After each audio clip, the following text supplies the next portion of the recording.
Good morning students. MSc final year के students को मैंने एम्ब्रियोलॉजी वाला पार्ट स्टार्ट करवाया था और उसमें मैंने टॉपिक स्टार्ट किया था structure and development of microspore, यानी जो मेल गेमेटोफाइट है उस मेल गेमेटोफाइट का डेवलपमेंट कैसे होता है और उसकी संरचना कैसे होती है।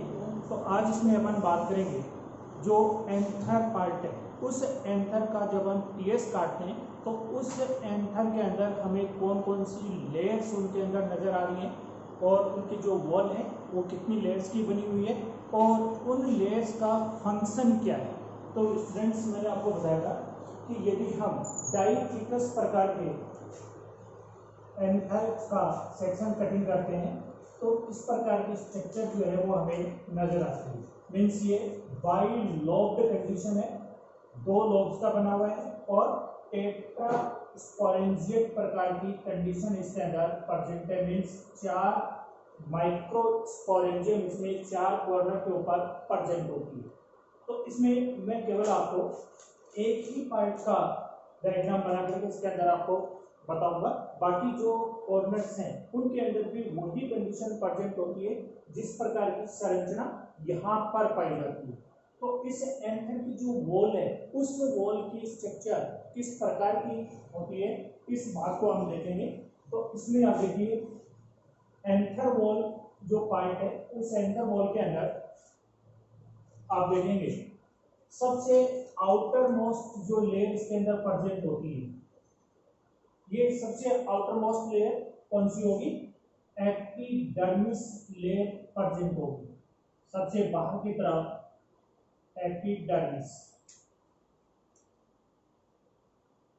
यानी हम जानते हैं कि किसी भी प्लांट का हम किसी भी भाग की सेक्शन कटिंग करते हैं, चाहे वो रूट है, स्टेम है या कोई भी भाग है, तो सबसे बाहर की तरफ जो प्रोटेक्टिव जो लेयर प्रेजेंट होती है वो प्रोटेक्टिव लेयर कौन सी होती है? एपिडर्मिस लेयर प्रेजेंट है, एपिडर्मिस। इस एपिडर्मिस लेयर के नीचे मैंने आपको बताया था पिछले वीडियो के अंदर, मैंने आपको बताया था लेयर प्रेजेंट होती है कौन सी? Endothecium layer. यानी इसकी जो सेल्स हैं, ये सेल्स आप देखेंगे किस प्रकार की हैं? रेडियली इलोंगेटेड प्रकार की सेल्स इनके अंदर प्रेजेंट होती हैं।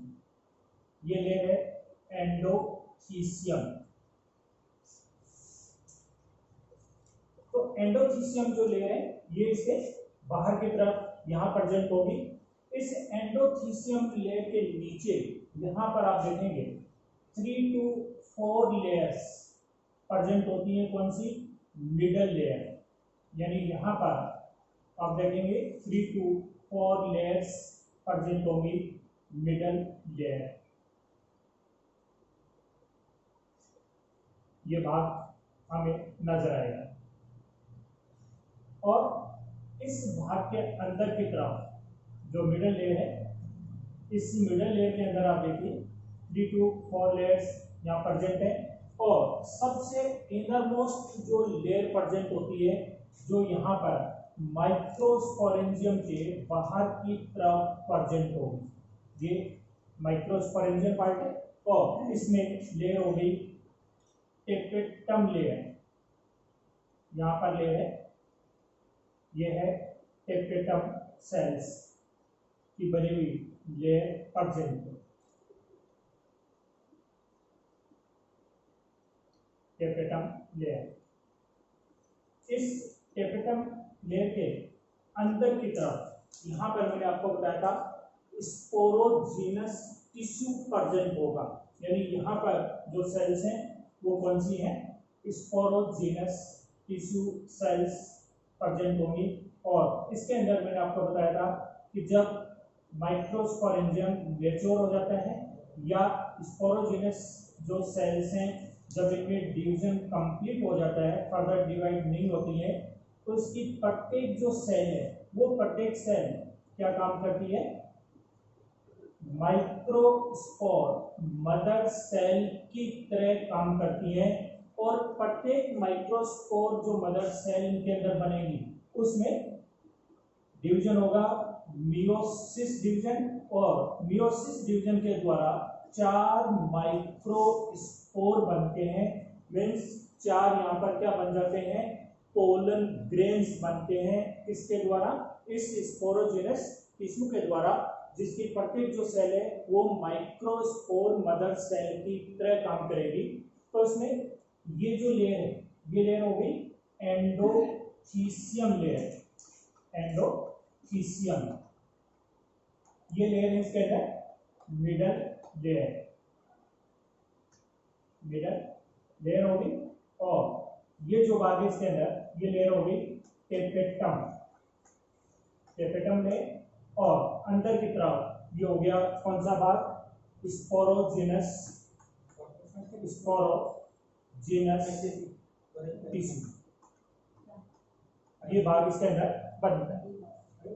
तो जब हम एंथर का सेक्शन काटते हैं तो एंथर के जो 4 जो कॉर्नर हैं, यानी इसके अंदर जो 2 लोब्स हैं और उन दोनों लोब्स के अंदर 2 माइक्रोस्पोरेंजियम प्रेजेंट है।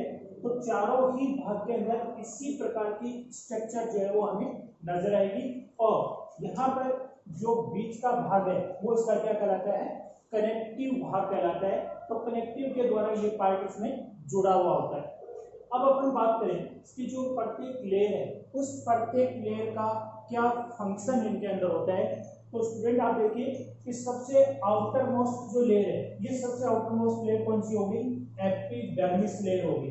तो एपिडर्मिस की जो सेल्स होती हैं, इन सेल्स का जो आकार है, जो शेप है, वो कैसा होता है, डबल शेप्ड होती है। मीन्स ये सेल्स बीच में थोड़ी ज्यादा चौड़ाई की होती हैं और जो इनके मार्जिन से किनारे हैं वहां पर ये नैरो होती है। मीन्स ये डबल शेप्ड प्रकार की बनती हैं। और एपिडर्मिस जो लेयर है, इनकी सेल्स में जो डिवीजन होता है ये हमेशा कैसे डिवाइड होती है, ये हमेशा एंटीक्लिनल रूप से डिवाइड होती है। मीन्स जो सेल है, ये जैसे सेल है तो ये इस प्रकार से डिवाइड होती जाएगी, यानी एंटीक्लिनल डिवीजन इनके अंदर होगा। तो एंटीक्लिनल डिवीजन से क्या होता है, नंबर ऑफ सेल्स तो इंक्रीज होते हैं लेकिन नंबर ऑफ लेयर्स इंक्रीज नहीं होते। मीन्स सेल्स जो है वो एंटीक्लिनल डिवीजन करेगी। और जैसे जैसे एंथर जो भाग है, तो इनिशियली जो साइज है वो छोटा होता है, तब भी बाहर की तरफ एपिडर्मिस की एक ही लेयर प्रेजेंट है। और जैसे जैसे वो बड़ा हो गया, मेच्योर होता जा रहा है, साइज इंक्रीज हो रहा है, तब भी एपिडर्मिस की सिंगल लेयर ही प्रेजेंट होती है। इट मींस इन सेल्स के अंदर जो डिवीजन हो रहा है वो डिवीजन कौन सा हो रहा है, एंटीक्लिनली ये सेल्स इनके अंदर डिवाइड होती हैं। और एपिडर्मिस लेयर जहां भी प्रेजेंट होती है, इसका मुख्य फंक्शन होता है वो उस भाग को क्या देती है, प्रोटेक्शन देने का काम उसके द्वारा किया जाता है। तो इसमें भी सबसे बाहर की तरफ जो लेयर है वो एपिडर्मिस लेयर है। और इस लेयर का फंक्शन क्या हो गया, एक तो ये डबल शेप्ड प्रकार की हैं, इनमें एंटीक्लिनल प्रकार का डिवीजन होगा और ये सेल प्रोटेक्शन देने का काम करेगी। इसके नीचे जो लेयर है ये लेयर कहलाती है एंडोथीसियम।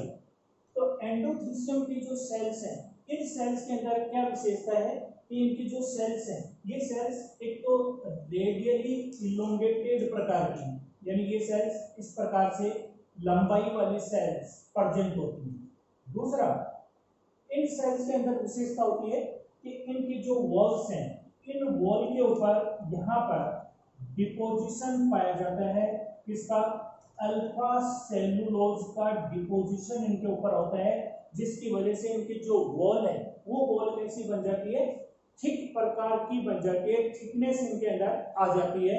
दूसरा, इन सेल्स के अंदर जो विशेषता होती है वो विशेषता है कि इनकी जो नेचर है, ये नेचर होती है इस प्रकार की हाइग्रोस्कोपिक प्रकार की नेचर इनके अंदर प्रेजेंट होती है।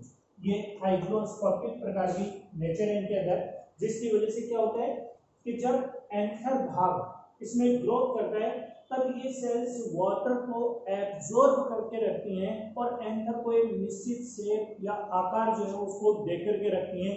लेकिन जैसे जैसे एंथर भाग मेच्योर होता है, तो जब एंथर मेच्योर होगा उस दौरान इन सेल्स के अंदर क्या होता है, इनमें से वाटर लॉस होता है, क्योंकि ये वाली जो सेल्स हैं, ये सेल्स जो एंथर का आकार है इस प्रकार का, इस टाइप से, तो ये एंडोथीसियम जो लेयर है, ये एंडोथीसियम लेयर इस जगह के ऊपर क्या होती है, एब्सेंट होती है। तो जहां पर ये सेल्स एब्सेंट होती है वहां पर जो एंथर की वॉल है वो कैसी बन जाती है, थिन प्रकार की बन जाती है। तो जब एंथर का डिहाइसेंस होता है तब इस एंडोथीसियम सेल्स में से वाटर लॉस होता है, जिसकी वजह से इस तरफ की जो एंडोथीसियम लेयर है वो इधर खिसकेगी, इधर की तरफ इनके अंदर सिकुड़न होगा और इधर वाली जो है वो यहाँ से इनमें सिकुड़न होगा। तो ये जो पार्ट है जहां पर सेल्स एब्सेंट है, इस जगह से क्या होता है, एंथर का डिहाइसेंस होता है। एंथर दो भागों के अंदर क्या हो जाएगा, टूट जाएगा और इसमें से जो पोलन ग्रेन्स हैं वो बाहर निकलते हैं। तो एंडोथीसियम लेयर की विशेषता क्या हो गई कि ये सेल्स रेडियली इलोंगेटेड प्रकार की होती हैं, इनके ऊपर अल्फा सेलुलोज का डिपोजिशन पाया जाता है और इनकी जो नेचर है वो कैसी हो गई, हाइड्रोस्कोपिक नेचर की ये प्रेजेंट होती हैं और इनका मुख्य फंक्शन होता है एंथर के डिहाइसेंस में काम आती है। मीन्स जब एंथर का स्फुटन होगा या डिहाइसेंस होगा तब इस एंडोथीसियम लेयर का मुख्य फंक्शन जो है वो इसके अंदर होता है। इस एंडोथीसियम लेयर के नीचे जो लेयर है वो मिडल लेयर है, इनके अंदर ये 3 to 4 लेयर्स जो हैं ये इनके अंदर प्रेजेंट होती हैं। तो ये जो सेल्स है मिडल लेयर की, इन मिडल लेयर का वैसे तो कोई फंक्शन नहीं होता है, लेकिन इन सेल्स के अंदर रिजर्व फूड मटेरियल प्रेजेंट होता है। तो कई बार मिडल लेयर जो पार्ट है, ये मिडल लेयर्स यहाँ पर जो माइक्रोस्पोर बन रहे हैं या जो पोलन ग्रेन का डेवलपमेंट हो रहा है, उन पोलन ग्रेन को न्यूट्रिशन देने का काम करती हैं। कब, जब टेपेटम जो लेयर है, क्योंकि टेपेटम जहां पर भी नाम आता है, आप देखते हैं बॉटनी के अंदर जो भी भाग है जहां पर टेपेटम का नाम आता है, इट मीन्स वो लेयर कौन सी है, न्यूट्रिशन देने वाली लेयर होती है। तो यहाँ भी जो टेपेटम लेयर है, इस टेपेटम लेयर का फंक्शन होता है कि यहाँ पर जो पोलन ग्रेन का डेवलपमेंट हो रहा है, उन डेवलपिंग पोलन ग्रेन्स को टेपेटम न्यूट्रिशन देने का काम करती है। लेकिन कई बार जो मिडिल लेयर है, इस मिडिल लेयर के अंदर भी चूंकि क्या प्रेजेंट होता है, रिजर्व फूड मटेरियल इसके अंदर प्रेजेंट होता है, तो ये लेयर भी कई बार यहाँ पर इन डेवलपिंग पोलन ग्रेन्स को न्यूट्रिशन देने का काम करती है। अब इनमें सबसे इनर मोस्ट जो लेयर है वो है टेपेटम लेयर। तो टेपेटम लेयर जो स्टूडेंट्स है, इसका मुख्य फंक्शन इसके नाम से ही हमें पता है कि ये क्या काम करती है, यहाँ डेवलपिंग पोलन ग्रेन्स को न्यूट्रिशन या पोषण देने का काम इस टेपेटम लेयर के द्वारा किया जाता है। तो टेपेटम जो लेयर है, इस टेपेटम लेयर की जो नेचर है, ये नेचर इसके अंदर ड्यूअल नेचर है। ड्यूअल नेचर का मतलब है कि इसमें आउटर जो टेपेटम है, उस आउटर टेपेटम का जो फॉर्मेशन है वो होता है पैराइटल सेल के द्वारा। पिछले वीडियो के अंदर मैंने आपको बताया कि जो पैराइटल सेल बनती है, उस पैराइटल सेल के द्वारा ही फॉर्मेशन होता है किसका, एंडोथीसियम का, मिडल लेयर का, और इसमें जो मिडल लेयर की सबसे इनर मोस्ट जो लेयर है वो बाहर की तरफ टेपेटम का फॉर्मेशन कर देती है। तो आउटर जो टेपेटम बनती है, जो पैराइटल सेल के द्वारा बनती है, उसको हम बोलते हैं पी टेपेटम।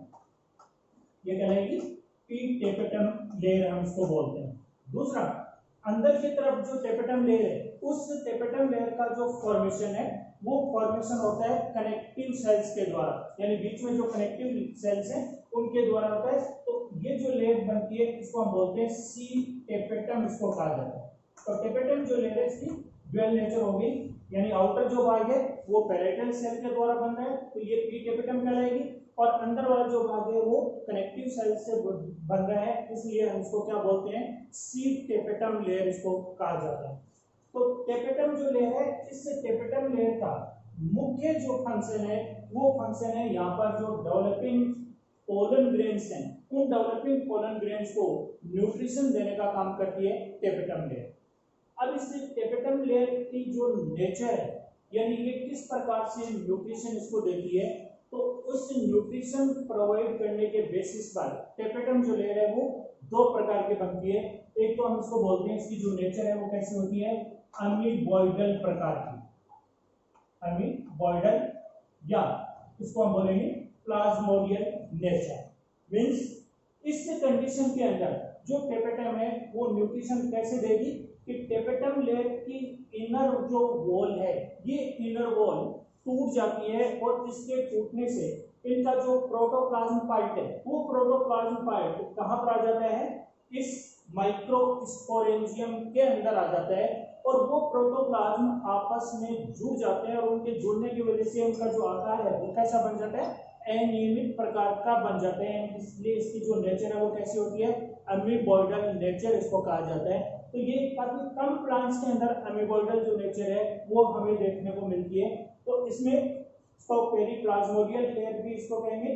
तो इसकी जो नेचर है वो कैसी होगी, न्यूट्रिशन देने के बेसिस पर हम इसको कहेंगे अमीबॉइडल नेचर इसको कहा जाता है। लेकिन 90% जो एंजियोस्पर्म है, उन एंजियोस्पर्म के अंदर टेपेटम जो लेयर है, ये टेपेटम लेयर से जो न्यूट्रिशन दिया जाता है वो सीक्रेशन फॉर्म के अंदर होता है। इसलिए इसकी जो नेचर है वो क्या कहलाती है, सीक्रेटरी नेचर।